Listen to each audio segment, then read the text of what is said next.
They did what with a shopping cart? The supreme arbiter of the Galactic Games, an ancient, hyper-evolved plasma entity, blinked all 12 of his eyes at once, which, for his species, was the equivalent of a full mental shutdown. On the hollow feed in front of him, grainy footage from Sector 9 Earth was playing. There, in all its chaotic glory, a human, male, approximately mid-20s, shirtless and screaming, was barreling down a snow-covered hill inside what appeared to be a rusty wheeled cage, a shopping cart. Behind him, a pack of other humans, some in neon onesies, one with a traffic cone on his head, chasing and howling like wild animals. The cart hit a ramp, launched, spun 3 times in the air, clipped a pine tree, landed, miraculously, upright, right in front of a taco truck. The man stood up, dusted snow off his chest, and said, "3 tacos, no onions. I almost died for this." The arbiter slammed his gelatinous tentacle down on the table. How? How is this possible? This is the 3rd time this week. A smaller alien, a species that resembled a floating nervous system wrapped in sunglasses, hovered beside him. They call it Winter X Games Backyard Edition. Apparently, it's not officially sanctioned, or safe, or, smart. The arbiter's 12 eyes narrowed, but he survived. Oh yes, and he went viral. They're nominating him for, what's it called? Florida Man of the Year. There was silence. Thick, confused silence. This wasn't an isolated incident. Oh no. The Galactic Games had been dealing with a very serious problem for the last few cycles. A problem that technically wasn't illegal, but definitely should have been. Humans. They weren't stronger than Oroxians. They weren't faster than the Thrillaxians. They weren't even smarter than, well, anyone. But they kept winning. Not because of skill, or grace, or strategy, but because they did things like jumping off cliffs to see if the wind could hold them, trying to outrun lightning on a skateboard, drinking raw egg milk blends for the protein, then entering gravity martial arts tournaments with zero preparation and a pulled hamstring. And somehow, they survived. Sometimes even won. The galaxy was losing its mind. Species who had trained for decades, bred for balance, perfected biomechanics, engineered reflexes, were being beaten by creatures who wore Crocs into battle and said things like, "Let's just wing it." And worst of all, they weren't even trying to be impressive. They were just being human. One particularly devastating incident involved a human named Tanya, who entered the zero-G combat trials with a broken arm, a karaoke machine, and a half-eaten sandwich. She said she just wanted to try. Mid-match, she tripped, fell into the gravity inverter, flung a meatball sub at her opponent by accident, which exploded on contact due to unknown condiments reacting with the alien's armor plating, knocking out the entire front row. She was crowned champion before she even stood up. The report read, "Unclear if tactical or pure dumb luck. Either way, terrifying." This was the issue. No one, not a single sentient being in the galactic community, could predict what humans were going to do next. Not even the humans. They didn't train for years. They didn't meditate with space monks. They didn't drink enlightenment juice from the crystals of Vortex Prime. They showed up with duct tape and a can-do attitude, yelled something like, "Let's go!" and turned the arena into a demolition zone of chaos, confusion, and somehow triumph. The Arbiter rubbed his temples, which involved rearranging several layers of goo. Do they understand what these events are even for? No, the floating alien whispered. I don't think they do. I think they just see danger as a form of entertainment. The Arbiter sighed. How did this species even make it off their planet? They strapped fire to a metal tube and launched themselves into space. One of them even brought a car. A long pause. Then, of course they did. Another hollow screen lit up. This time, a live feed. A human in swim trunks was climbing a radioactive boulder on planet Harnox. Below him, a sign that clearly read in 18 universal languages, "Do not touch, violently unstable." He touched it. A shockwave of glitter-like energy exploded behind him. He laughed. Yo, that tingled! The boulder vaporized. He backflipped off the crater rim and landed in the lap of a stunned alien ambassador who was just trying to eat lunch. The ambassador dropped his sandwich. The human grinned. You gonna finish that? The Arbiter stood slowly. I want a full report on human biology, psychology, and whatever the hell YOLO is. The assistant nodded grimly. Yes, sir, but there's more. The Arbiter stared. More? Yes. Apparently, they've nominated their ferrets for the next extreme obstacle gauntlet. Silence. Then softly, we are so doomed. It was supposed to be a peaceful exhibition match, just a friendly demonstration to foster interstellar unity through sport. Nothing too wild, nothing dangerous, nothing involving humans. At least, that was the plan. The arena on Orbital Station Zeta 4 was a marvel. Polished gravit tiles, hover drones capturing every angle, ambient music calibrated to lower aggression levels. Every detail had been fine-tuned by the best minds in the galaxy. And then Chad arrived. No last name, no team, no credentials, just Chad. He stepped off the transport shuttle wearing cargo shorts, mismatched socks, and a tank top that said "Sun's out, guns out," even though the station had no sun. In one hand, he held an unopened can of something labeled Extreme Lightning Punch. In the other was a ferret, wearing tiny goggles.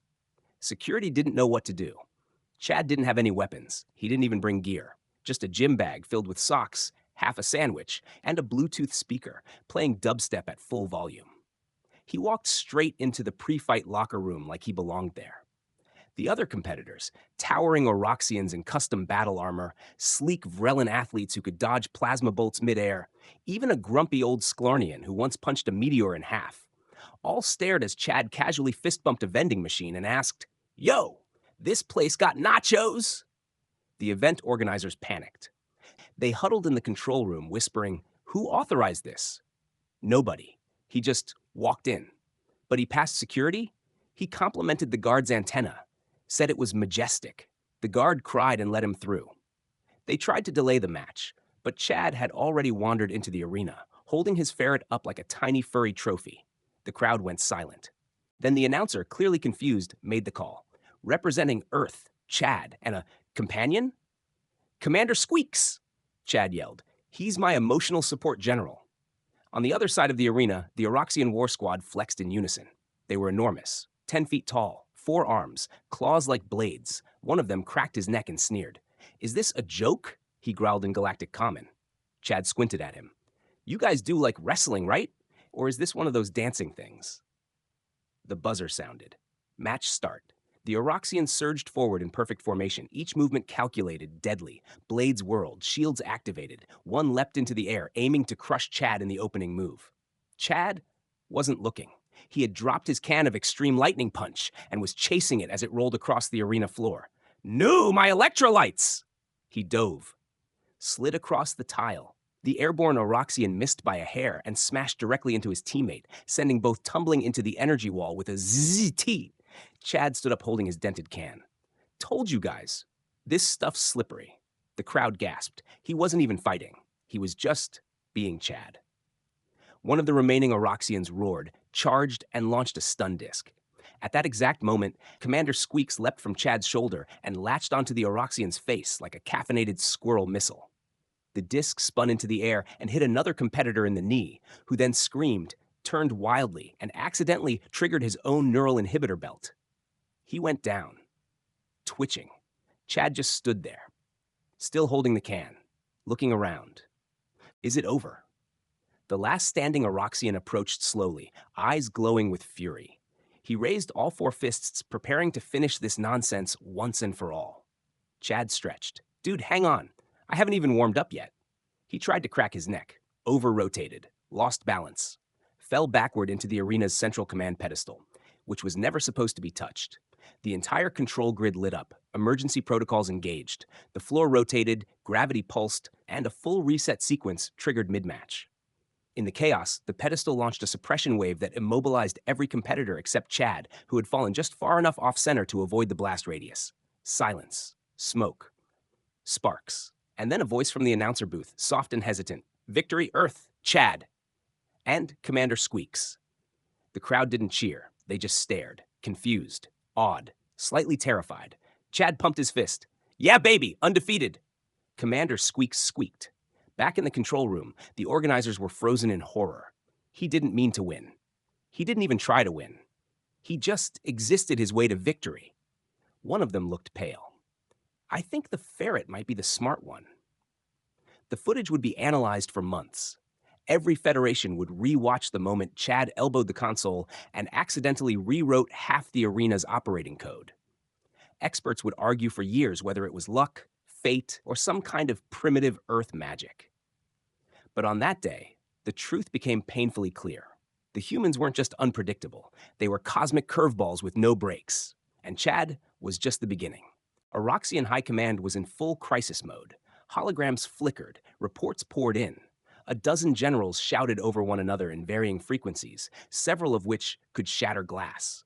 The smell of panic, which for Oroxians smelled like burnt cinnamon and ozone, filled the war room. We trained for decades. Our formations were flawless. That thing brought a ferret. Meanwhile, the footage of Chad's accidental victory had gone supernova across the galactic network. Billions of views, reaction vids, memes. One particularly viral remix set Chad's slow-motion fall to a bass-heavy version of Earth's ancient anthem, "Oops, I Did It Again." And then the data started coming in. Analysts were stunned. The match log showed 0 intentional strikes, no deliberate movements, and somehow a 98.6% effectiveness rate in disabling all enemy units. 98.6. From tripping, from falling backward, from spilling energy drinks and sneezing at exactly the right moment. It defied all logic, all physics, all sanity. A nervous Sklernian scientist floated into the chamber, his tentacles trembling. We ran simulations, thousands of them, and he paused. Eyes wide. The human wins, every time. Silence. Then a gruff Oroxian general growled, "Even if we modify the arena, still wins. We give them nothing. No weapons, no ferret, no caffeine, still wins." We cheat? The scientist hesitated, turned pale blue, and whispered, "He trips during our cheat attempt and knocks out the entire sabotage squad with a drop taco." The generals blinked in unison. There was only one conclusion left. The human is chaos incarnate. It wasn't just Chad. No, he was merely the most recent incident in a pattern stretching back decades. The records were there all along, buried in dismissed reports. A tourist from Earth who confused a planetary reactor core for a vending machine and accidentally stabilized its power flow by jamming a bag of salted peanuts into the coolant vent. A child who won a universal spelling bee by spelling her own made-up word, blorptastic, which turned out to be exactly the name of a forgotten ancient weapon buried beneath the judge's chair. A retiree who, when left unsupervised, rearranged the layout of a galactic museum for better feng shui and unknowingly disarmed a 400-year-old bomb hidden in the wall. It wasn't skill. It wasn't planning. It was pure, unfiltered, high-octane, human nonsense. And it was undefeatable. The Galactic Council called an emergency summit. Every species sent representatives. Even the Chronovians, who normally refuse to participate in linear, time-based nonsense, showed up. The session lasted 17 hours. Charts were made. Chaos probability curves. Luck entropy graphs. A full psychobehavioral breakdown of something called Florida. But no matter how deep they dug, no matter how advanced the math got, the outcome remained the same. The more unpredictable the event, the more likely the human is to win. One ambassador finally stood up, a scaly reptoid named Glarn with stress ticks in his eyelids, and shouted, "They're not playing the game. They're just existing in our carefully structured systems, and by sheer force of confusion, breaking them from the inside out." Others nodded solemnly. That was the horrifying truth. Humans didn't compete. They didn't strategize. They just showed up, often late, underdressed, and slightly sticky, and the universe bent to accommodate their buffoonery. The final report was grim. One line, written in 18 languages. They are a paradox, a walking statistical anomaly, a chaos engine with limbs. They must be stopped for the sake of order itself. Back on Earth, Chad was completely unaware of the interstellar panic. He was live streaming himself trying to install a jet engine onto a paddleboard. "We're gonna take this baby across the Atlantic, baby," he shouted to his followers. "Hope the Coast Guards don't mind flames." Commander Squeaks was in a little life vest, gnawing on a glow stick. The comments were filled with alien viewers desperately trying to warn him. "Please stop. The balance of the universe is at risk. We beg you, return to your planet and stay there. Why is the ferret glowing?" But Chad never read the chat. He was too busy taping sparklers to the board for vibes. That night, a single message was sent from the Galactic Council to every sports federation, every arena, every outpost with a scoreboard. Effective immediately, humans are banned from all official competitions, recreational events, exhibitions, and anything resembling a game, contest, or random coin toss. This is not punishment, it is self-preservation. The galaxy hoped this would be enough. that banning them would restore order, calm the chaos, return balance. But what they didn't realize was Commander Squeaks had just signed a sponsorship deal with a major interstellar energy drink company. And his first event? Zero-gravity ferret parkour against the Martian robot dogs. They had no idea what was coming. None of them were ready. The grand arena of Zarnak 7 was built for glory. Titanium arches, hover thrones for the galactic elite, seats made of anti-fatigue gel imported from the moons of Snorb. This was where champions were forged, legends written. But on this day, the arena smelled like hot dogs. Because humans had snuck in again. The final match was supposed to be between the elite Trilorian Jump Warriors and the undefeated, genetically engineered Fexon Pulse Squad. High stakes, broadcast live across 93 star systems. Instead, someone, no one knew who, had swapped the team rosters last minute. Now, standing in the center of the arena, was Chad, wearing rollerblades, drinking something neon orange, and holding a homemade banner that read, "Let's go!" Beside him, Commander Squeaks, wearing a tiny cape. The crowd was silent. Some were praying. One alien was weeping softly into a snack pouch. From the VIP box, the Galactic Chancellor turned to his aide. "Is this sanctioned?" "No, sir," the aide whispered. They just showed up." The buzzer sounded.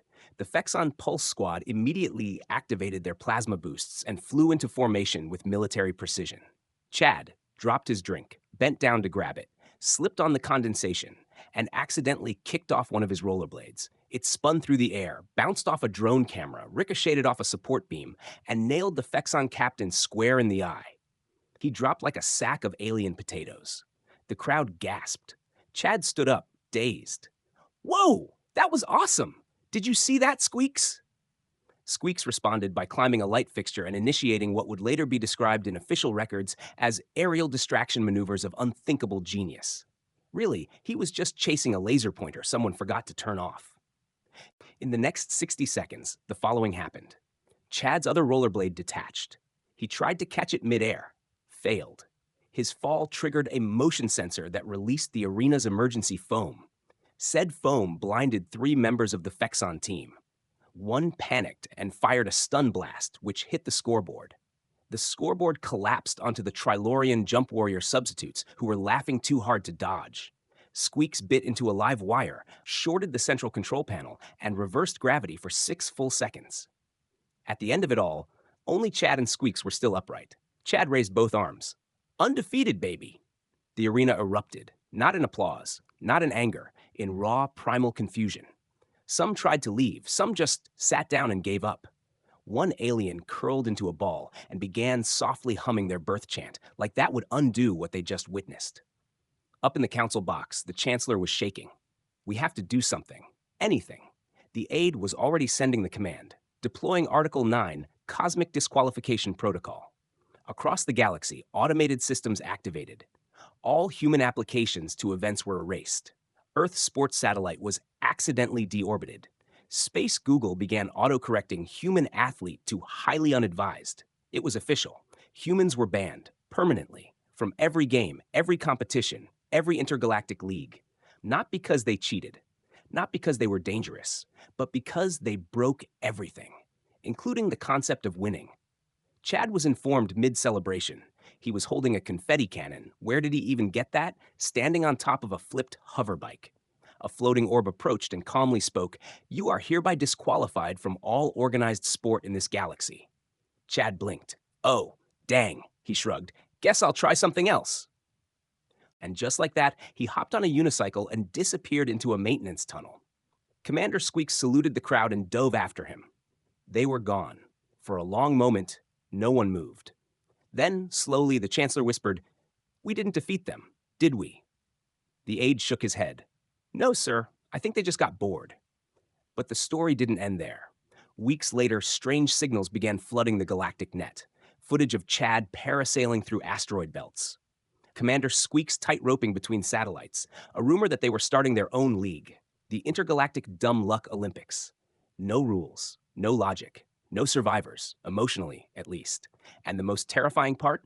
Millions of beings were signing up. Because deep down, across all species, in every corner of the stars, a terrible truth had taken root. Chaos was fun. And no one, no matter how advanced, how evolved, how logical, could outplay a human doing something stupid on purpose. The galaxy had tried to contain them, regulate them, ban them, but it was too late. The humans had already won, not the game. Reality.